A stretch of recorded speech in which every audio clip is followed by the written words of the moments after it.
Casual Magic has been sponsored by Quiver, maker of the Quiver and Bolt deck cases and other fine deck holding accessories. Use the code CASUAL on their website for 10% off your order. This episode is also brought to you by Monopool, a fast-growing marketplace for Magic the Gathering that makes buying and selling cards easy. Their optimizer helps you get the best value when buying cards, and their team is focused on making it a great experience for buyers and sellers alike. You can also support Casual Magic directly by going to our Patreon at patreon.com/ShivamB. And now, on with the show.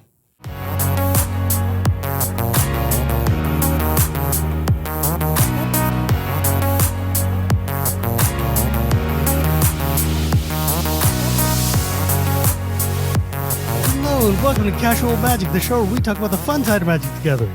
My name is Shivam, Bhatt, and Casual Magic is brought to you by Quiver and Monopool, and by my patrons at patreon.com/ShivamB. Thank you all for supporting me through this year. My guest today is three-peat returning friend of the show, Alex Kessler, aka my boy Kess. Hello. Once upon a time, a famous podcaster and also just Magic celebrity, well-known and famous TikToker and just, I don't know, toy company maven, impresario, kingpin, I don't know, whatever it is. Never been called an impresario before. I think that means something specifically. I think impresario means something specific to music, but whatever, it doesn't matter. Kess is like incredibly smart and also goofy as hell, and I love talking to him, so I'm bringing him back on the show because I can. Hey, buddy. Hi, how's it going? So speaking of Quiver, I'm here to show off my One Piece Nami quiver gifted to me by someone, and I have two quivers, and one of them you gave me. That one's at my office, but this is my other one. It has One Piece trading cards in it. But I guess, Quiver is non-denominational, so you can put whatever card you want. It's Modfly did the artwork on a quiver, so like you can't lose with that combo. Real talk, yeah. Modfly, I mean, I should get Modfly to draw a quiver for me. Oh man, did you see that? I got Modfly to do a brand new a new commander for me. Hang on, let me show you. Oh, no, well, we're going to be showing off Modfly alters. For those who don't know for the podcast, Modfly is a very, very, very well-known card alter, which is they draw on actual cards. So I'm having them slowly do a bunch of One Piece things. Yeah, I've had Modfly do a bunch of my favorite commanders, and this is Tiamat. That's sick. It's based off of a Dragonlance module cover and like the old D&D animated thing. And it's just insanely cool looking. So I have a day. For the One Piece fans, I got Crocodile and Robin in their Baroque Works vibes for Tinma Tanna. And then I also have Rayhan and Jessica as Zoro and I also got the Council of Four done up as the Street Fighter bosses. Balrog and Bison, Vega, and Sagat. Okay, wait. We got this is just us showing off cards. We got Zoro and Sanji, also from Modfly, and then that looks hella good. And that's for my doubling how much damage or tripling how much damage counters Jund deck. Honestly, like really, I've started realizing that what I want Modfly to do for me is actually just do a bunch of utility cards that I can put in any deck as opposed to like the commanders. Yeah.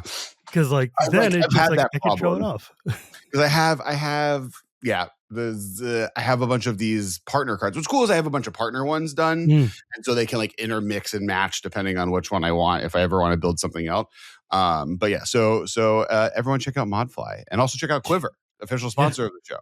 Both great. Quiver has been with me since the beginning. I love them. They love me. It works out. And Modfly is not a sponsor, but I pay him a lot of money. So if anything, we sponsor him. We sponsor him. We love Modfly. Modfly art is amazing. Yeah, I don't know. I just love that I can come up with some weird off the wall idea. Like I got for Logan, a friend of the show, Logan, I got for his birthday a rooftop storm, except it's Logan standing over a computer machine with lightning coming from his hand going, it's alive. That's awesome. But so hi, I'm excited to be here. Yeah, Cass. The reason I brought you on, fan of the podcast, excited listener. Yeah, I'm sure you are. The reason I brought you here, buddy, is because of the fact that you are uniquely positioned in the fact that you understand magic, you understand economics, and you also have your own business, which we're going to be talking about because you make a lot of games and stuff now, which Yep. like my son is finally starting to outgrow the normal Kess line of toys and hoops and things you have. But board games and puzzles is That's how, now where we're living. So that's how we get them. We start young and then we just keep consume. Oh god, dude. My son lately, he's been like on this fix of like, I need a Game Boy Advance. And I'm like, a That's Game sick. Boy Advance? That's so That's not even cool.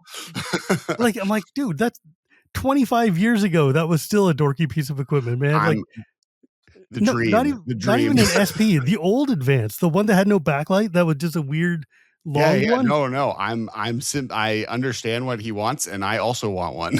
When what are you getting me a Game Boy Advance? The My thing is, son currently just wants every Paw Patrol thing under the sun. So oh I Lord have have mercy. I have literally every character as a Beanie Baby. I have Oh every Paw Jesus. Patrol character, and we have multiples because my daughter's first words are now Paw Patrol because my son watches it so much that she heard it enough in the background that her mama, dad, Paw Patrol. Oh no. This is why you gotta Uh, get your kids on Bluey, man. Bluey's at least good. they won't do 2D and unless What? there's singing. You need But to be Bluey is so singing with funny. 2D. It's so good. And if I get him to watch 2D, he is watching. I've got him to watch the like original run of Teen Titans, which has been sick. And then when he Mm. really wants me to give him a treat, like when he wants to bribe me, he'll watch One Piece with me, which is also great. You understand the way to my heart, and that is by watching shows that I like. Yeah, the reasonable. I mean, my kid has moved from watching cartoons to he did this weird jump where he went straight into hospital and crime dramas. So That's like I wild. come home, How old is he now? he's like he just turned 12, but I'm Okay, like that's but when he from 10 to 12 or something, he's been sitting there and I'd come into like the living room and he would be on like season 38 of ER or like Grey's Anatomy. yeah. Or I'm like That's 911. I'm like, what the hell are you watching? He just like you and I turn to the TV and there's some dude whose leg is like, broken into four pieces and sticking out of his ear. I'm like, yeah. what are you watching? We were watching Bluey 4 days ago. Yeah, I What think the hell? 12 is when I started like Law and Order and like 'cause it would be like you were allowed to stay up till 11 or whatever. Yeah. So you would like watch what was on the CW. I watched Gilmore Girls and Right. Smallville, and then like ER would come on. I'm like, okay, Yeah. doctors. Right, but it's like no, because we would be watching like KIF or Bluey or something on Disney Plus, and Disney Plus has Hulu, so like Hulu's got random shows on there. So suddenly it's like we're going from KIF to The Good Doctor, and I'm like, oh boy, okay, now I have to explain what like people having affairs are. It's like, why is that lady pregnant? Oh God, really? This is where we're gonna have this conversation. I'm excited for the GBA conversation. I'm not Yes, excited for the good doctor conversation. yeah. Well, the thing is, like, because he's into super old things, and he got his grandma to buy him a shell for a GBA that's like a mod pack basically that you Yeah. can Sick. install onto it with like Pikachu and Pokemon shells. And I'm like, you don't even have the console. Like his mom had a GBA, we found it, but she's like, you're not taking my Game Boy apart to mod it. Sorry, that's not the Sorry, thing. now you got to get him his own so he can So start now I have to modding it. go. I've been on a I'm quest to find pro a that. That's a broken Game Boy hobby that Advance. yeah, I'm very supportive of this hobby. I like bought during COVID like a GameCube and I realized after getting the GameCube that like a Wii that I still own my Wii like just is a better GameCube, but we don't have to talk about that. The GameCube looks so much better. Yeah, It's like purple and perfect. Yeah. it's a box. It holds Yeah. the thingy. Underrated video game system in history. But yeah, so I for those who don't know, I own a toy company and game company called Kess or Kess Entertainment. We make outdoor spring summer toys. Like we're the largest manufacturer of hoops, like similar to a hula hoop in the world. We make bounce balls, play balls. You can buy them at all a bunch of different retailers, and we also make tabletop games. So I do game design and then also producing and publishing and the whole spectrum, sales.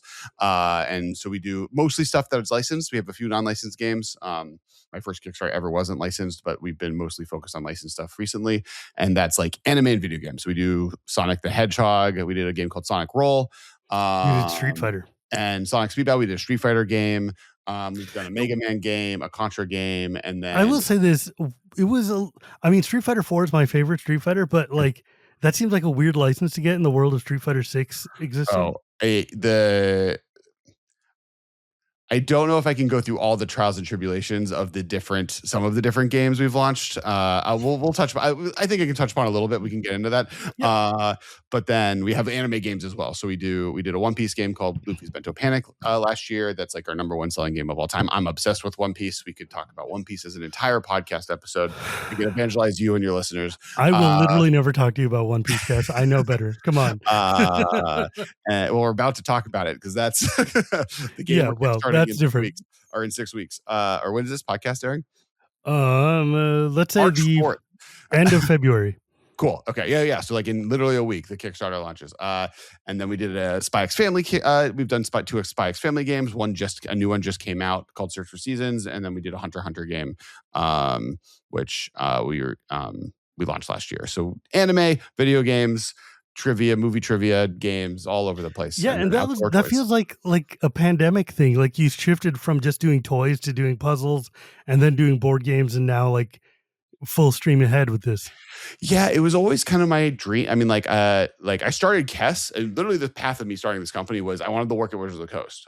We were making Magic YouTube content. We made a show called Top Decking, and then I started the podcast Masters of Modern with Ben. And I realized I didn't love making TV. I just like the industry of Hollywood was very stressful for multiple different reasons. Love the industry, just like wasn't for me. And also like if it is for you, you're still like gambling, right? Like succeeding in that world is very competitive. And I was like, I don't want to do this. And so I do want to make Magic. And so looked at what that would require. Moving Seattle was a big part of that, and that was not a no deal for me. Yeah, like that makes it a bit of a challenge. So I have a house and a family. We're not going to pick up and go to Seattle. Yeah, exactly. So then I was like, okay, well, I want to make games. Magic is a game. There are other games. I don't have to make Magic. So then I kind of started looking, and I started doing it as a hobby. Actually, me and Jules Robbins, who then went to work with Wizards and now works at Marvel Snap, started making like games together for fun. I didn't know Jules worked with you before. He didn't work. We neither of us were owned companies at this point. He was still in college, and I was. We would just tour with each other to go to PTQs, which no longer exist back in the day. And then we started. We made like a pseudo trading card game that was about time travel. At some point, that never got made or went anywhere. That used literally like a dreidel to decide which time you were in based on the cards, and they would like rotate. It was a whole thing. That game will never be released. Okay. And then the company called Jack Pacific. I was able to get a job there in the spring summer side because my family had worked with them and your grandfather invented the hula hoop. Correct. Yes. That is like a true story. Let's not dodge around that bit right there. Yeah. So my grandfather invented the hula hoop is a fact about me. That's fun. And then my dad. And your dad also owns his own toy company, or did for a long time. So he sold his company to Jack Pacific. So him and my mom started a company, and then he started like 3 other companies, and so he sold Maui toys to Jack's, and that was an opportunity for me to go work at Jack's. So I started working there, started working in sales and marketing, and then because my dad sold it and was no longer there and was in charge of product development, I started working with the product development team, designing spring summer toys. But I always wanted to start a board game company. So then I mean, while we're on that though, like a ball is a solved problem. Like when you're developing new balls, what does that mean? So it's for like a jump rope or something, right? Yeah. You can tackle with function or style, or like say function, form, or style, where basically you can come up with something new that it does. So for instance, for a jump rope, something we invented at Maui was all our jump ropes had special hooks within the handles. So you could unplug the handle and attach 2 jump ropes to each other to make a double jump rope. So you could extend it. We had a ball that we invented there was the Sky Ball, which was using rotomold technology, which is how they make like chocolate bunnies or bath ducks or like the heads on Pop Funkos. We would make it with high bouncing material. And because there was no seam line, you were able to get extremely high bounce out of something that small. So we were doing 100 feet high bouncing. That was like one of our big items. I didn't invent this, my dad did, but he invented a hula hoop called the wave hoop, which had a liquid filled core. And so the water, I had one of those as a kid. Yeah. So that was my dad. He made that. That was his big starting when for his company, like the thing they hung his hat on, because by the water being on the opposite side of the hoop at all times where you're hooping, it made it easier to hula hoop for beginners.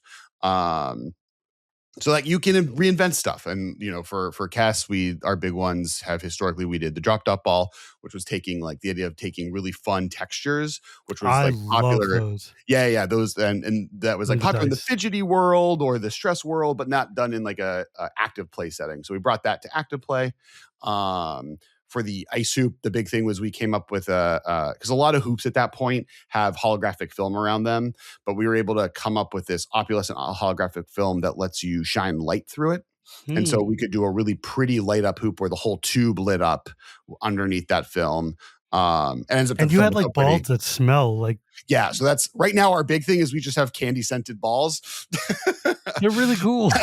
Like our big launch for this year, one of our big launches for 2026 in spring summer is which was actually really hard, just the chemical makeup of getting really, really good candy scents into like the inflatable material that's like in a play ball, like the inflatable play balls. God, you must have to learn so much about just materials. Yeah, that's like half my job. Not half. Like knowing about random different plastics and like this plastic bounces, that plastic hurts. My dad can bite plastic and knows what type of plastic it is. Now for bad, like my grandfather would like burn plastic under his nose and be like, I need you to know what these different plastics are based on just burning sense. And so I feel like that's not good. No, it was arguably abusive. That's wild though. But yeah, so like that's the fun of the job. You ask like, how do you come up with, often it's like, what's something that exists? Sometimes we like come up with a piece of technology and then we go a little too crazy where we're like, okay, everything is going to have a scent in it, which we're in the middle of doing. We have a new hoop launching that is candy scented. If you ever make a drop dots dice that smells like something, I would probably eat it. And then we'd have the problem is that drop dots themselves don't smell great. Yes, they have like so like it's hard to come up with a scent that competes with the drop dot in a way. Like I don't want people smelling them on purpose. What I need you to do is I need you to make like a D8 because that shape is just more fun. We have a D8. We don't have a drop dot D8, but we have a regular D8. We have a foam one. That's like our big item from last year is we made these and it's from a Kickstarter. Everything comes back to so we made because we have the drop dot balls, which are these spiky balls. Do I have one with me? No. And then we had them on D6s. We started selling D6 versions, which was like a smaller one. It kind of was like playing off of fuzzy dice on a dashboard. And then for Magic Fest Seattle, me and Ben got some made that were clear on D20s, big foam D20s. And people loved them so much that we had them get stolen from us. Yes, at a trade show. I gave one away by accident. Yeah. You literally yeeted it during our trivia show off stage. I regret many things, including that. There's only 4 of those that exist, gone. So we kickstarted it, successfully kickstarted it, made the drop down ones. You can buy them now. You see them on Olivia and Brian's show, Commander at Home. They use them for life counters on this show. Oh, that's fun. But the tooling for the foam that's inside, I just was like, what if we just make like 2,400, like a small print run of just the foam also? Because one of the problems with the drop dot one is it's expensive. It's like a $50 item. And so we make those and we blow out of them instantly. We sell the entire supply out in 2 weeks. We then make more of them at like 5 times that capacity and that instantly evaporates. So last 3 years, it's been this just like every time we make them, we sell out of them. For the first time ever, that's currently not happening. We figured out the number. That feels like the story of magic, right? Like correct. Alpha, we sold out a 6-month supply in days. That story is extremely relatable. Now, we're not selling Magic the Gathering booster pack numbers, but we have like a cute, like big, bright colored foam D20s have done really well. So that's been interesting. Yeah. So one of the reasons I actually wanted to bring you on here is related to both what we were just talking about and magic, which is that we live in a weird political time right now where like just to say, and one of the things is as a dude who does business in places like India and China, you're always ordering things overseas to bring over here. And like, I mean, I know you make like some of your products in like your factory in Cleveland or whatever, but you were telling me like you ordered a game that was printed in China, and by the time it got to the dock and then got across the ocean here, the price had changed like infinite trillion times over that week. Yeah. I guess to start, and I said this earlier, like what current administration is doing, not good. I, on the scale of suffering, in the events of suffering Olympics, are doing so much better than some of the people that are currently being destroyed by what's going on. And yeah, I mean, like, look, man, that there's levels of what we can talk about reasonably, and I do try to use this show as a way to offer people a respite. Yeah. In regards to my life, it's been really fascinatingly and difficult, right? The thing you're mentioning. So we made a game based on the anime Hunter x Hunter. It's one of my favorite of all time. Isn't there like Hunter x Hunter? Isn't that what it's supposed to be? It's you don't say the X. Oh, really? The X is there. Don't not write the X. Like if you type it out, make sure to include the X, but you don't say the X. That's weird. It's yeah. I mean, I never saw the show, so I trust you, but it's really good. Really recommend it. It's I would describe it. It's the Watchmen of anime. It's by the creator. If you remember Yu Yu Hakusho, I do. So it's the same creator. Yu Yu Hakusho manga right here. Yeah. So it's the same author, same mangaka. It's his magna opus, and it is very much a slow case study on the actual possible ramifications of what if a actual child was exposed to the world of shonen. Which is as a soft pitch, but it's done with the core of shonen tropes. So the entire first arc, which is what the game is based on, is just a tournament shonen arc starring a kid going on an adventure. But then, like, as each arc happens, it gets darker and more worrying. And oh yes, if a kid was exposed to this world at the age of 12, they probably would become some version of this level of sociopath. So it's good, highly recommended. But we made a game, and due to delays in production, delays in approvals and getting through the process, because working with licensors has a lot of those different challenges, it got delayed until what was supposed to be an April launch instead of a September launch. So it was like 6 months delayed. So we were so late that it was like we needed to ship this, and so we shipped it under the 20% tariff. Like, that's fine, we can eat it. To make our retail partner happy, we need to get this out. And then it just 10%, then it was 54%, then it was 80%, then it was 145%, and then it landed at 145%. So if you see Hunter x Hunter out in the wild, or especially if you see it, we're like, we are now selling it direct on our Shopify store. Please buy it, because it was very expensive to get it to you. That's so insane. Yeah, that's so insane. And like, that's a small problem. Like, it did cost me money. It's always funny when I see like on Facebook posts or other toxic website posts of someone being like, yeah, like all you liberals are just complaining. Donald Trump hasn't actually done anything to you. You're better off. And I'm like, well, I can directly point to dollars I don't have. And yeah, it's like, hey, I had to pay twice as much for my game to be made, and then still sell it at a reasonable cost. So I am in the tens of thousands of dollars to hundreds of thousands of dollars in a not happy space. And that doesn't even get into all the other horrifying things. Yeah, existential dread. Well, you can't, I'm afraid of buying deli meat because the food regulation department. Yeah, because who knows? They could just use lead again, right? Yeah, there's just every 3 weeks, Trader Joe's is like, listeria. Sorry, 3 people died. Oh, it's only 3. It's fine. What is happening? But remember when you could just drink milk and not worry that it was going to kill you? I'm just saying, it's not like you and I have children who need to worry about this all the time. Yeah. But so, yeah. And just talking to the business at large, like, the tariffs are bad, but then the chaos created by them is bad because it's not consistent. It's not like, obviously 165 would have been such a disaster to the economy that I couldn't at the time, we couldn't fathom what this could be. now that it's back to 20, it was at 30 for a long time. The rest of the world is now at 54 to 20, depending on where but the you're thing at. is, you don't get any of that money back. If the Supreme Court at some point in the next few weeks decides that it's not legal for him to have done this, I can maybe get some of that money back. Oh, well. But if they don't say anything about it or they don't take it on, I know that money. I am, in fact, not holding my breath. It's a weird one because I mean, like, it might be. The Supreme Court is beholden to investors more. Yeah, they do they do like Fed independence a lot, and they do like monetary policy a lot. Yeah. So like this was a bad one for the money people. Yeah. Walmart has a lot of money, and it was bad for Walmart. And yeah, like when Walmart has to start putting tags saying like, "Hey, this price went up because of tariffs," that's when you know somebody upstairs is really upset. Yeah. So I worked at Walmart for 10 years. I'm familiar with how that goes.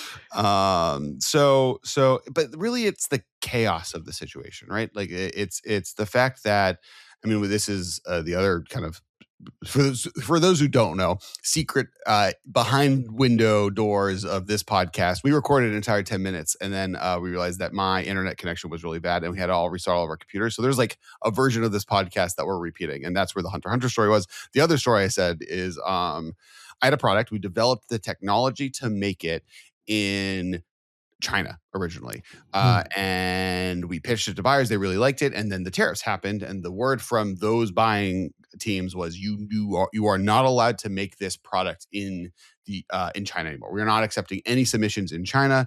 Our president has said we are not allowed to make stuff there. We're moving to other countries. So we had an indie factory. You have to like pick up your whole manufacturing line and move it to a different country. Not my whole one, because I'm forgetting. So all of the hoop business, which is the core biggest part of our business, is made in the United States. So that's all made here. That's actually why Kess was founded, actually. I mean, I wanted to start a board game company, but then also the division I was in at Jack's, that was my father's previous company, they shut the whole division down to move manufacturing out of the United States. And I knew that there was a reason we were still doing here, and it wasn't just because America. There's real benefits to it, and so I started Kess to continue that process, knowing that I could fund my board game. I mean, yeah, it's like if selling balls and jump ropes and hoops will get you money to be able to do things like design Street Fighter board games. Yeah. So that item we physically had to find a factory in India that said they could make it. We found one. It ended up they couldn't. They kind of overpromised what the technology did. They could have made the form factor of it, but they couldn't get the plastic to be the right temperature for the right type of plastic to make the experience that we were trying to sell work.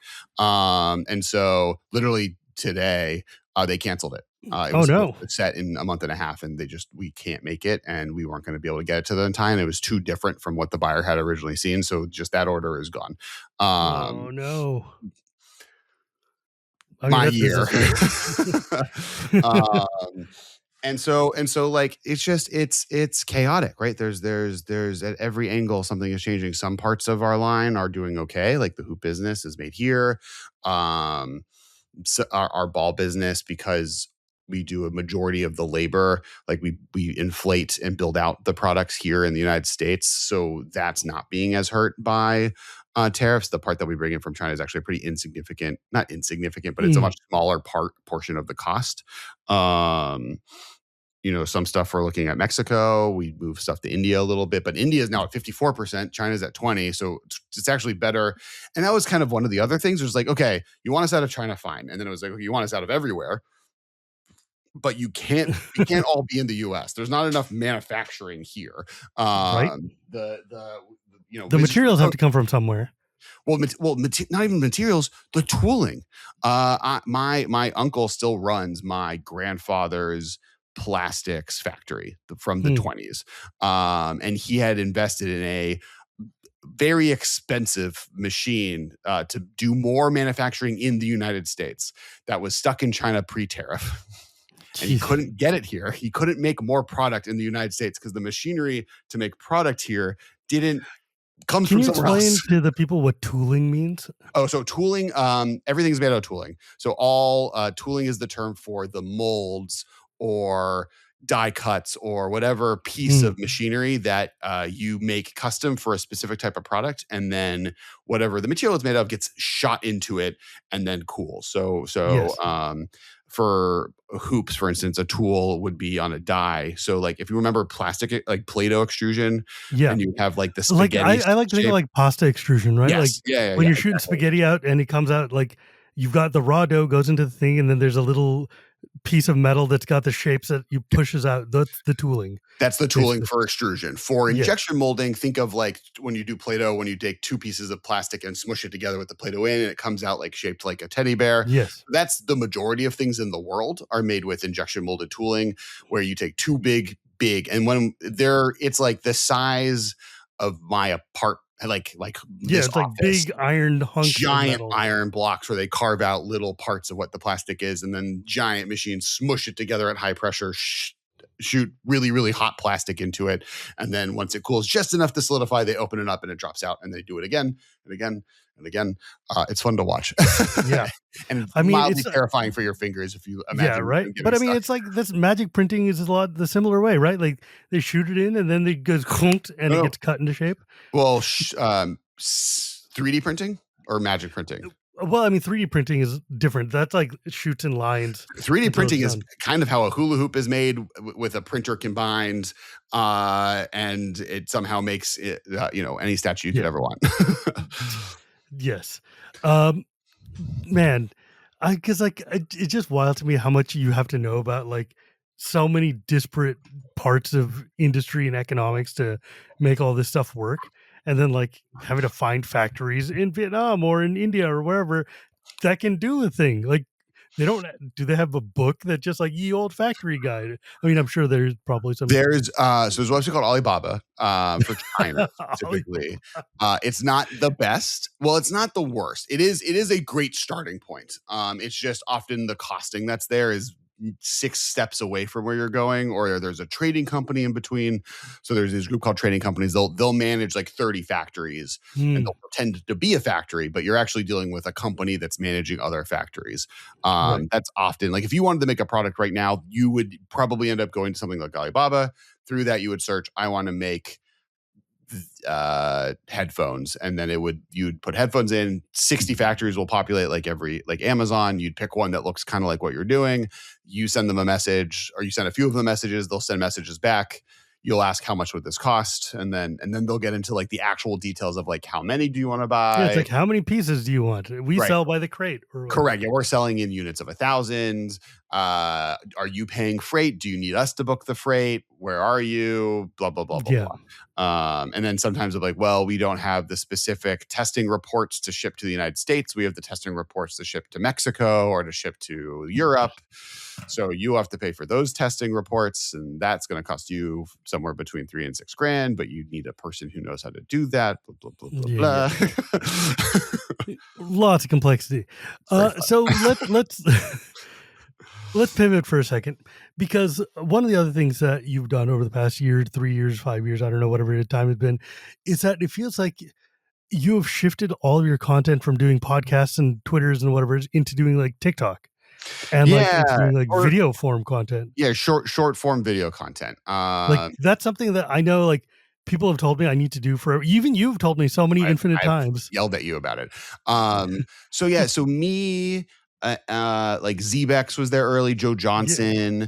Obviously your partner Bateman is now like a superstar. Ben is now like has taken the model that we were like trying to figure out and has ran with it in a way that's been very, very fascinating. So I got started on TikTok in 2019, 2018. I think I was starting to use it in 2018. My wife introduced me when it was Musical.ly, which was just like originally TikTok was a karaoke app. It would play audio that you would lip sync, or a lip sync app to. And then she did like a happy birthday video or something like that. I downloaded it, and then they did have that algorithm feed though. So I just started watching videos, and it was like old TikTok, Jinko posing, and the Fleetwood Mac songs, and well that was later, but yes.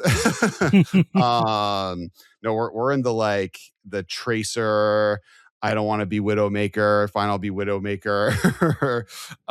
These are TikTok audios that. Yeah, I remember Zbex at one point tried to get me to make a video to be part of her, like some short form video she was making. I was like, I don't do that. And now I'm like, I should have done that. Right. And we make toys. So I started making actually videos of our toys on the platform. Like the first video I had that hit 250,000 views was we were making squishies back in the Squishy Fed era. And I just like made some squishy videos in a showroom, a toy showroom that I was like stuck in London, I think.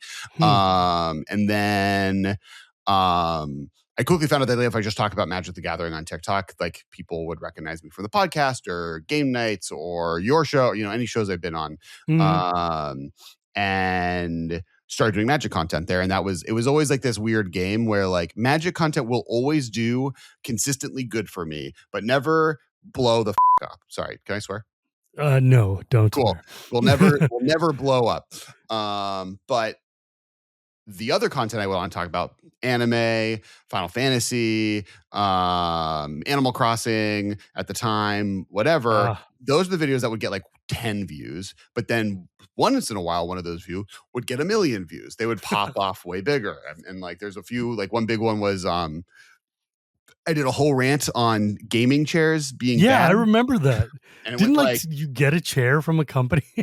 Yeah, it was the pitch was like, don't buy a gaming chair. They're made to be race car beds. Buy corporate office chairs that are nice because they're made by insurance companies to make sure their workers don't get injured by having to be in their chair for 18 hours as a coder. And like 10 million views on Twitter, and I think actually 5 million views on Twitter, but whatever. And then 1 million views on TikTok. It just like blew up everywhere. And I was like, I literally got six extremely nice gaming chairs sent to me by gaming chair companies wanting to prove me wrong. So I have like in my office at home, a really, really nice, what's the big company? Whatever. I have a really nice gaming chair at the office that was sent and for free. And like I have 3 other people in the office at work have nice chairs that are provided by me going viral on that video. And so I started doing TikTok a lot more often. And then, at the same time we were doing the stream, the Commander stream we were doing during COVID, and then we had the podcast, and then that stuff slowed down just because I had 2 kids in the interim. I'm running a company. But TikTok's really easy to do for me. I think for it's just talking directly at a camera, and for 30 to 3 minutes for whatever is going on in your head, and it's really, really benefited by volume, which I think like isn't super hard for me to do. I know it wouldn't be hard for you. That's why I keep encouraging you to try doing it. I think you would just move it to Instagram now, but because the platforms are really benefit. You just want to be posting 3 videos a day. Doesn't matter what they're about. And most of the time they can be bad. My best performing videos on TikTok of all time were half-assed jokes I thought of last second, filmed for 30 seconds and posted. That chair video was not a scripted video. It wasn't my 10-minute long recap of the Phyrexia story leading up to All Would Be One. It was me responding to a mutual that like had a question on which chair she wanted to buy. My like second most popular video of all time is an Animal Crossing joke that someone asked like, what's a scam that isn't really a scam? And I like slowly pull away explaining the plot of New Horizons, but like as if it's a timeshare scam, and then eventually reveal that I'm wearing a Tom Nook shirt, and then I turn the audio to Animal Crossing talk. Literally I filmed it. I had the idea. My wife went to go take a shower, and by the time she was done showering, I was done filming the video. It's very timely, since suddenly, like on my timeline the other day, somebody showed up with Animal Crossing turnips again, and they were like doing the auction. The update just came out January 15th. They did an actual big update. You can now have 4 free play islands that aren't your actual island. There's a new resort shop where you have hotel rooms that you can deck out. I have to figure out how to move my island from the Switch to the Switch 2, and then I will be game. It's very easy. We don't have to get into that. I'm very excited about Animal Crossing. But it's still, though, it's just like, it's funny to me that after so long, watching people do the turnip auctions again, I'm like, oh no. I have one of my favorite moments of that. So we went to visit my cousins, and they have kids, and their kids are like, at this point maybe 4 and 7, and they have their own Animal Crossing islands. But like one of these kids can't count, and the other, like, so they like their island has like trash everywhere. They like don't have anything. And I possibly ruined the game for them because me and my wife show up. We're like, oh, I have, because we were playing the stock market back in the Yeah. day. Here's 2 million berries, or not berries. What is it? Bells, 2 million bells. Just like, let me ruin your economy with inflation. Yeah, let's just like Mansa Musa your economy over here. And just here's the next devalued gold. This game, but instantly. Well, it's like coming to a Magic player and just being like, all right, you know what? Forget your deck. Here's just a Mox. Just go. Yeah. Right. No, it's like, here's like, oh, I have all these secret layers. I'm never going to open these. You just started to play Magic? Here, just take it. Well, I mean, dude, I did that at MagicCon. I was sitting there at Chicago or something, the first MagicCon of 25. And like, I was sitting there at a table with some guys who were like, yeah, man, we just started. We're very new to this. We decided to drive out here for this show. And like, I'm sitting there, I'm like, here, this is like, you know, James Wyatt. He creates Magic cards and stuff. And they're like, oh my God. And one dude's like playing a card and he drops an Avacyn and it's like a pre-con Avacyn. I'm like, hang on, buddy. And I pull out the like, I just happen to have in my pocket the Innistrad remastered fancy full art poster version of Avacyn Restored. And I was like, yeah. And it was like a foily one that I was planning on selling, but I'd like, whatever. Here, why don't you just replace yours and upgrade it with this one? And he just looked at me like, so sick. What? And I'm like, it's fine. Don't worry about it. You'll have a story to tell the guys back home. It's fascinating. So in our office, we like we'll yearly hire like out of Otis. Otis is like an art graphic design school and toy design school in Los Angeles. And so like for the last 2 years, we've hired graduates, right? They graduate. Great. We want cool new people that like have cool ideas. We've gotten them all in the Magic. And it's been watching this like, and we're not really playing with them because I don't have time. I like have to go home, but they're now doing like twice a week. I'll like be leaving and there's like 7 people all getting ready to play Commander night. And it's been fascinating to watch. And it's I've gotten in arguments about like what is the best way to teach someone how to play Magic. And the reason this group of people is playing Magic is because Gabby, who works on the marketing team, is the graphic design for marketing, was at Gen Con with us doing Gen Con marketing stuff. And me and Ben and her and one other person played a game of Commander. And we taught her for the very first time. I taught her on a high-powered Squall list. I think one of the cards is like the 2 of the lands are the Japanese secret layer, Shibuya secret layer. And she had so much fun figuring out the insanity that is that deck, playing Commander, that she's convinced and half the office to start playing that previously wouldn't have done it if I tried. And it's like this. And I think like part of what's good about Commander getting people into Magic is the board game stakes of it. Right. And I think like there's such a focus on simplifying Magic to make it like easier to understand because the game is hard. But the problem is simplified Magic is actually not a good game. It's boring. And you don't feel like you're doing cool stuff. And you don't get to figure things out. Because that's one of the things that makes Magic cool is when you're like, wait, if I play this card and this card together, does it do this? And when the answer is yes, it does, you're like, oh, I'm a genius. I figured that out. Let me swing with my double striker. The first time you accidental into an infinite, you feel like a god. But and you don't get that in a regular game. And I get the like, because I think the sentiment, I think Prof posted this video where he was like, Commander is a bad way to play Magic. But his point was like, it's a bad way to master Magic, to be good at it for tournament. Sure. But like, I have taught so many people to play with Commander because like, everybody's like, oh, it's 100 cards and they're from all over and they've got different mechanics and themes. I'm like, no, dude, if I hand you a deck and say, this is an elf Commander deck, you will figure out that, yeah, these elves are all different and do different things, but they're all elves and they work together in some elfy way. And you could build this machine and it'll do crazy things. You don't need to know what other people are playing. No, you don't need to pay attention to what is on the other side of the table. Like they'll tell you, especially if you're new and if you're all new players playing Commander, figuring it out together maybe is hard. But if 3 people are playing that know how to play and you're a new player, you have the time to figure it out. You don't have the pressure of someone murdering you. You can watch everybody else. Yeah, and it's because it's a multiplayer. Nobody's trying to kill you.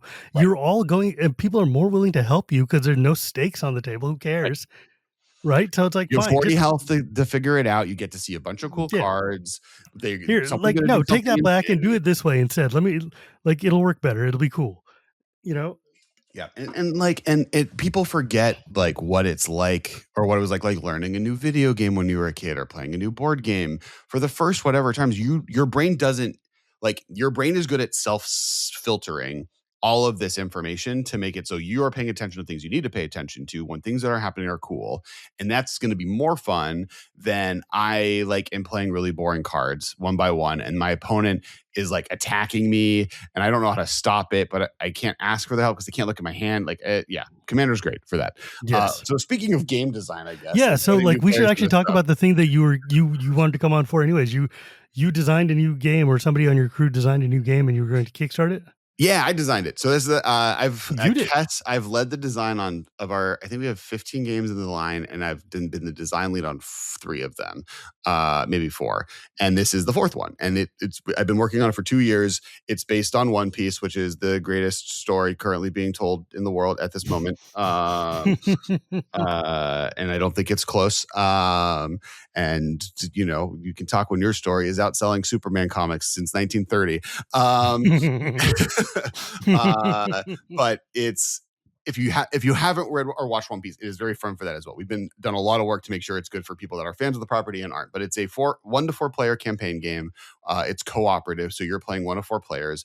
And basically, if you know what One Piece is, it's taking place during the Wano arc, which is the longest arc in One Piece. It's not the most recent one because we just finished the one after that, but 2 ago. When we started development, it was the most recent. And it takes place in. Is it followed by the Pisu arc? It's followed by So you got the Wano Egghead Pisu, Island. One Piece. Yeah, whatever. Why? I got the joke. So Wano, for those who don't know what One Piece is a story created by a manga. It's based on a manga by Oda, who then it was adapted into an anime. It is 1,156 episodes at the moment, and they're on it's season 1 just ended. Or you can do what I do and watch the live action, which is only 12 episodes on Netflix, and it's also fantastic. It's 8 episodes, but season 2 launches March 10th, which is I'm very excited for that. Date that is 5 days after our Kickstarter for this game launches on March 5th. That's very convenient. Very convenient. And so this takes place during one of the more recent arcs and the later arcs where Luffy and his crew go to a self-secluded island ran by a tyrant who's using that island, and 20 years before that basically enslaved the island to be a weapons manufacturer for whatever. And so Luffy and his friends recruit the locals, try and bring the locals up to start a revolution against that bad guy. And in the game, it kind of plays, if you've ever played the game Pandemic, so there's a lot of area control or area protection where like there's pressure in 6 different regions of the map that you have to make sure the joy of the people doesn't get so low that they lose faith.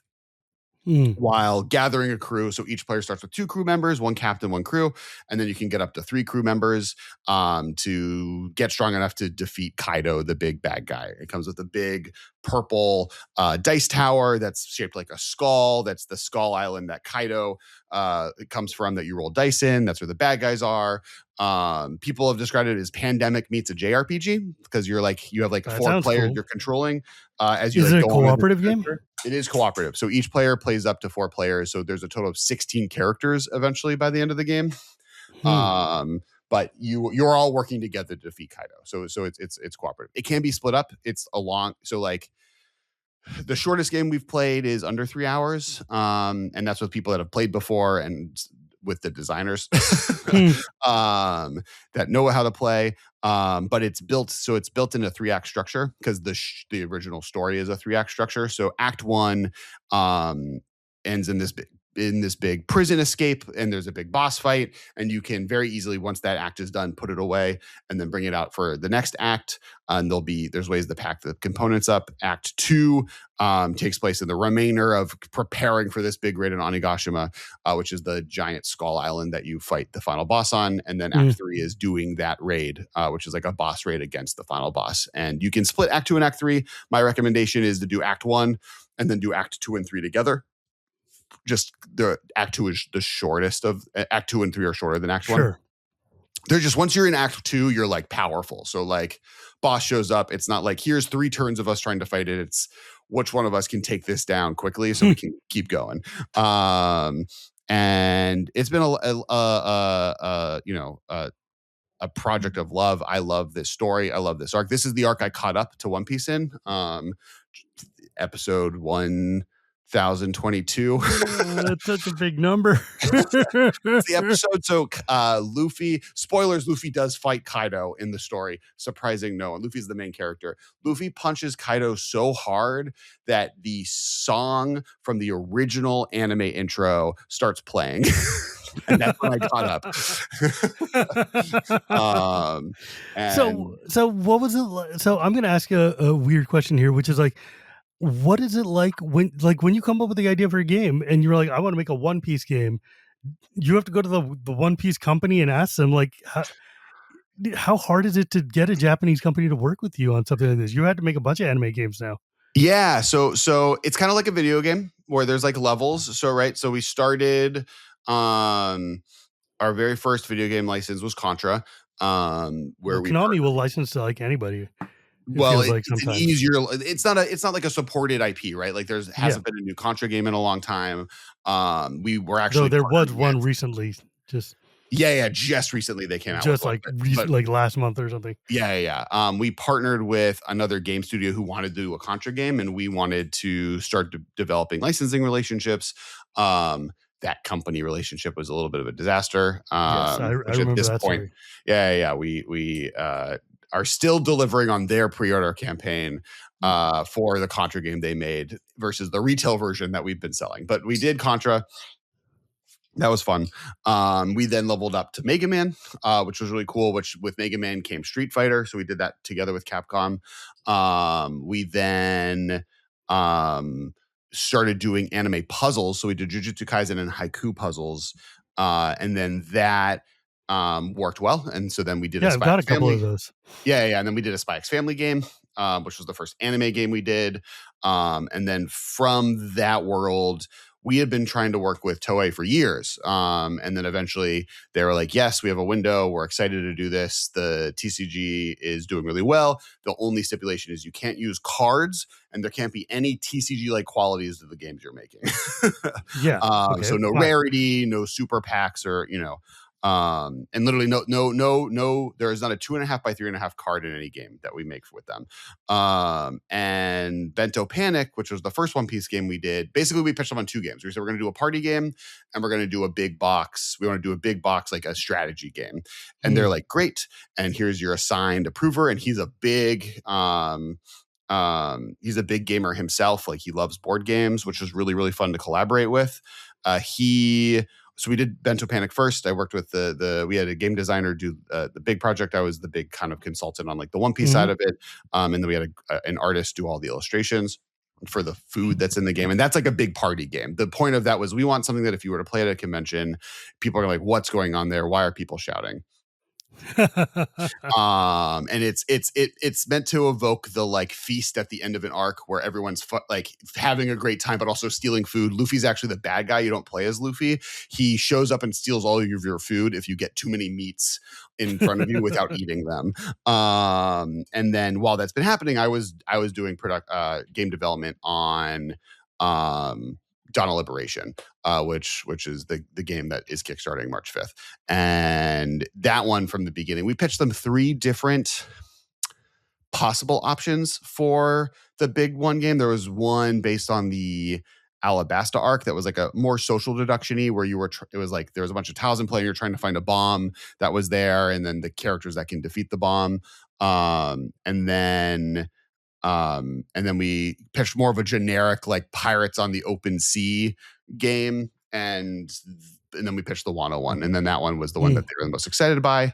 They really liked because a lot of kind of the thing is we're using a lot of the entire arc is like the One Piece characters who live in pirate land that have cyborgs and dinosaurs and like all of these things, and they go to like feudal Japan world. So it's very it's like samurai and ninjas and like dragons and hydras and all this stuff. And so all the components are shogi tiles or go pieces for the different tokens. We aim to use wood components as much as possible instead of plastic, because often these kind of games are like injection molded pieces, and the dice tower is injection molded, but it's a skull island and very piratey. And then I like wood. I like it when board games use wood. I think that just feels classier and cool. Agree. So each of the characters' little pieces are shogi tiles with the characters screen printed on them. We also, one of the add-ons is acrylic versions of all the characters. So if you really want everyone to look like their full character standing, we have that version too. But yeah, I'm a fan. The wood components feel really, really great. Definitely is like a big feature to me, at least, about playing with it. And because you'll have like 3 on your dashboard doing little crew actions, and you'll have your captain moving around the island. It just feels more tactile and it feels more fun. Like, I don't know, it adds a lot of character to a game, I think. The first game we made, Battle Bosses, was like a game that we made with like cardboard components. And then my son still has all the toys from that game. Well, so we had a person we hired to like help make the Kickstarter exciting, and he was like, "Oh no, miniatures are all that matter. That's what's really good." And we did all miniatures, and I would argue the game is worse when you play with miniature. They're big and they're in the way. They're big and bulky. Your box is huge, but they look sick and they're super fun to play with. Like, my kid did not care at all about the game, but he just wants to play with the toys, and I'm like, you know what? Fine.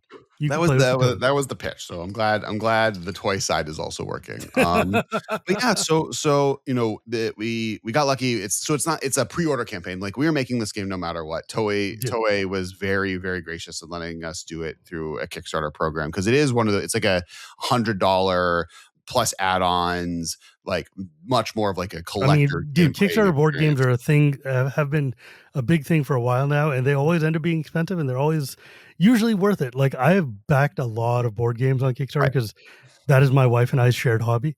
Is so like we invest in fancy big ass board games a lot.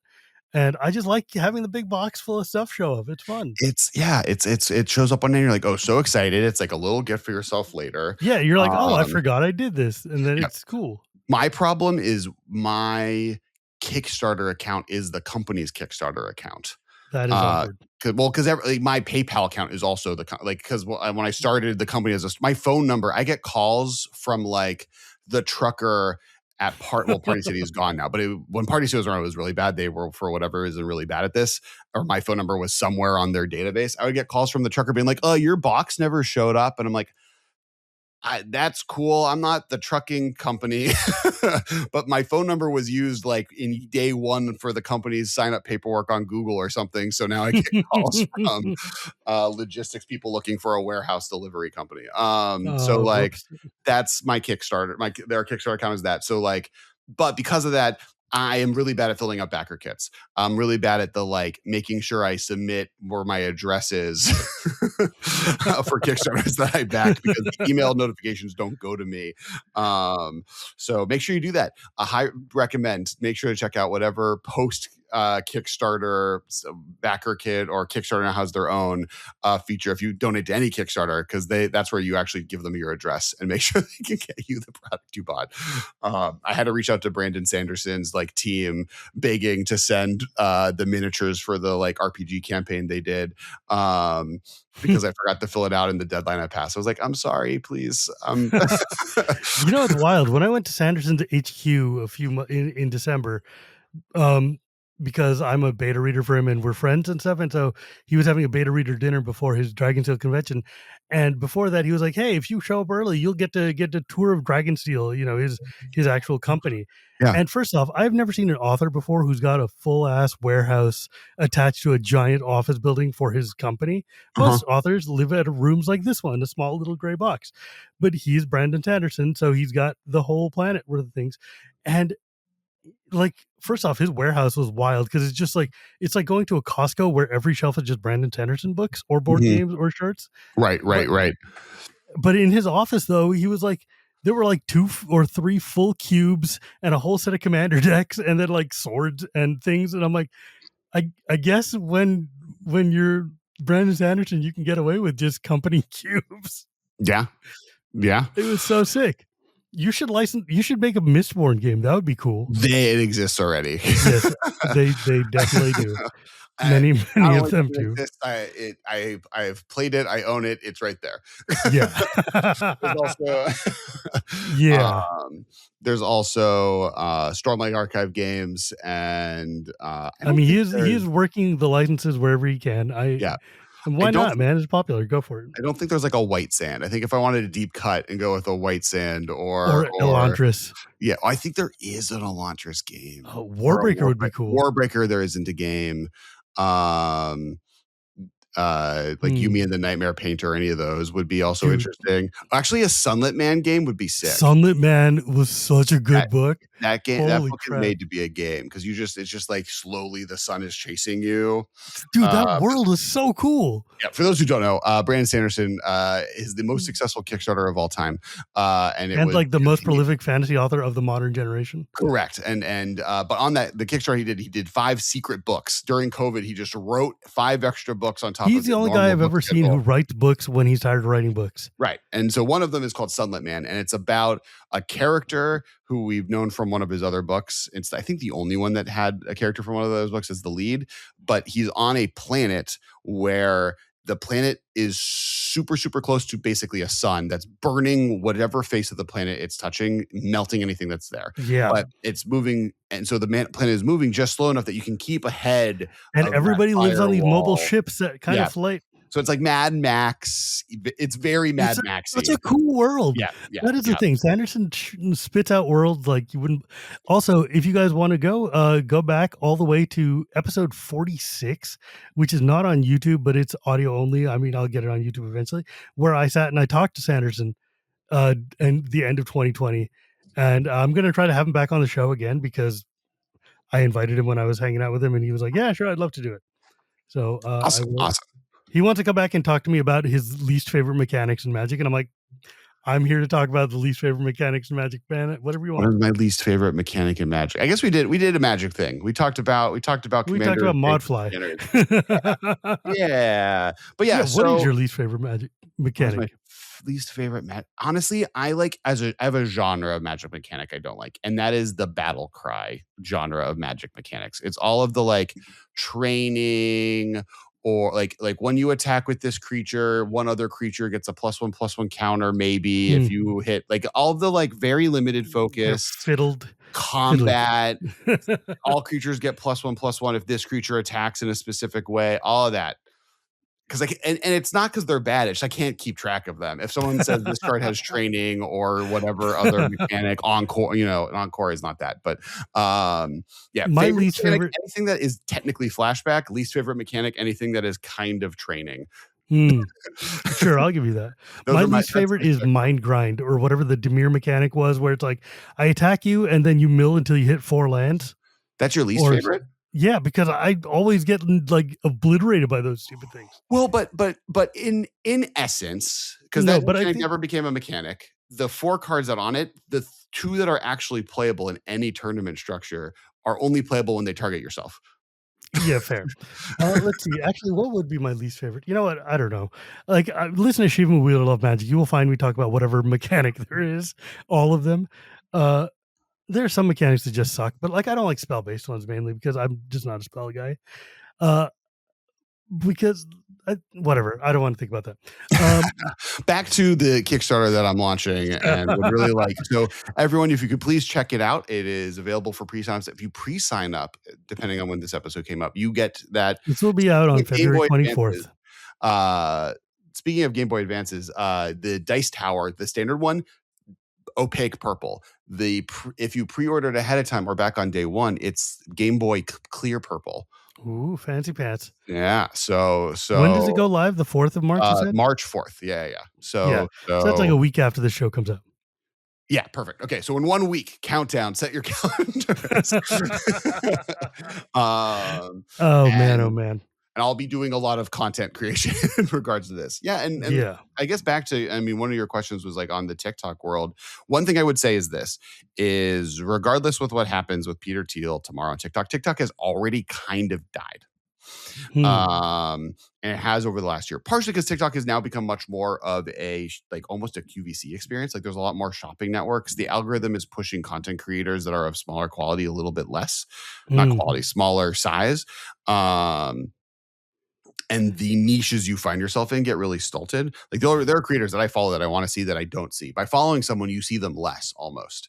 And what I recommend, though, is the exact same kind of benefit that you were getting previously from doing TikTok. And you should still do TikTok. Like TikTok is a great editing tool, to be honest. Like the editing features on TikTok, you could do keyframing with a finger on TikTok, which is like an amazing feature. Film them on TikTok and then repost those videos on Instagram, YouTube Shorts, and Facebook, Facebook's versions of that. And it's surprising if you stick with it. So like 2 videos a day would be the best. 1 video minimum. 3 videos a day is amazing. But those videos could be literally like you asking a question to camera. Like literally I'm going to record this right now. I'm going to make a One Piece one with Shivam. Oh, they updated their terms of service because whatever. All right, I'm actually guessing on a podcast. Shivam, what one thing could a One Piece fan say to you to get you to watch One Piece? They've made an abridged version that's only 10 episodes long. Right, the live action is coming out season 2 soon. The live action. I'm posting this right now. That's so funny. Say hi to @Shivam. I think I have a TikTok. I don't know if you have one. Was it Electrotel? Okay. It might be Electrotel. Say hi, One Piece. # One Piece anime. That's so funny. Posted. That's it. That's the level of content creation you need to be doing on those platforms. You need to be engaging, have it like sound really matters, but you need to like come up with questions. If you have an actual hot take, give your hot take. Whatever activities you were doing previously on Twitter before that died, just do those in video conversational form directly to camera on TikTok, and then take that video, repost it to Instagram, and repost it to YouTube Shorts. And if you just do that every day, I at the beginning of this year realized that TikTok was dying. Partly because it did. There was that 4-day period where they actually did delete the account and delete the app on everyone's phones. And so I made Instagram accounts that weren't. I have 3 Instagram accounts now. I have Kess Wiley Alex. Don't follow that one. It is exclusively pictures for my grandma of my children. There is Kess Wiley, which is my key Instagram account. That's Magic content mostly, but is also where I'll do Final Fantasy content there now and other kind of adjacent to Magic content, which is everything because the universe is beyond. And then I have Kess Piece, which is a One Piece specific account, and the Magic one has like pretty quickly got to like 3,000 to 5,000 followers. Like that's like the normal thing on TikTok. It has around 35,000 followers. The One Piece account literally just started, and 2 months ago I had 200 followers total on both of them. And with just consistent posting since December, I now have 3,000 followers on one, 1,000, 1,500 followers on the other. Consistently, I'm getting hundreds of thousands of views on videos to millions of views on videos. And it's just from posting consistently content that's working on platforms. And like, it's good if you have ADHD because you can just say anything quickly. And it's good if you're knowledgeable about subject matters, right? I think that's the key. Is people love hearing someone talk about something they're excited about and they know a lot about. And so if you're just able to be like, hey, here's information I have about Brandon Sanderson. That's sick. Let me say a minute of it. Here's Magic the Gathering content. Here's the story of Magic characters. Anytime I post Magic content about stories, it does well. And because I know about it and I'm excited by it. And I think that's like authenticity matters, but not as like be authentic, be who you are. No, just talk about things you like. That's my entire life, man. So this whole podcast is really me pitching everyone else to donate to the Kickstarter and pre-order my game, and everyone else to also convince you to start a TikTok account so you can start posting on Instagram Reels. I have to catch up with if I'm going to be a content creator, I got to do the creation of the content. I mean, that's the world we live in. Yeah. But I was about to say, like, it's been great, Cass, and I'm so glad you come on because, like, it's been so long since we've gotten to hang out and talk because you had kids and you've stopped being able to come How to shows. dare I? Well, I mean, look, dude, it's more like I know. You I were know you it's were like the that. inspiration. You were the model. You were like, I have a kid. I'm making it work. I was like, okay. Well, I she needs learned to from have a you, kid. Dad. Yeah, but but the point is that we used to hang out at like shows all the time, and hopefully once your children are a little older, we'll be able to start doing that again. Yeah. But in the meantime, I was going to say, why don't you tell people where to find you? But you literally just did. So Yeah. I will, as far as magic shows, I will be in Vegas, and we might have a booth for our dice. We're like might do a dice booth thing at Vegas, which will be cool. And that'd then be I'll also sick. be at Dice Tower West in Gamma. I was like, I guess Gamma's not public facing. Yeah, Gamma is not for normal people, man. Yeah. It could be. And then I don't know. To make sure to check out all the things I shouted out. Yeah, it's fine. Anyways, my friends, as always, you can find me on Blue Sky at Shivam Bhatt. You can find this podcast anywhere podcasts are sold or at YouTube every Tuesday. Thanks to my editor, Dan. You can also hear me on Shivam and Wheel of Love Magic or the Chronicle of Dragonlance podcast. And remember, my friends, it's not magic without the gathering, and we'll see you next time. Oh, make sure to check out Modfly. He's sick. Yes. Also, shout outs to my boy Modfly. Everybody loves Modfly. He started a new Patreon. You should go and join it and get his tokens and sign up for his things. Oh, yeah, you get early access to sign up to get custom altered arts, which is worth it. Yeah. Anyways, okay, this is where the ending music is going to start. Bye.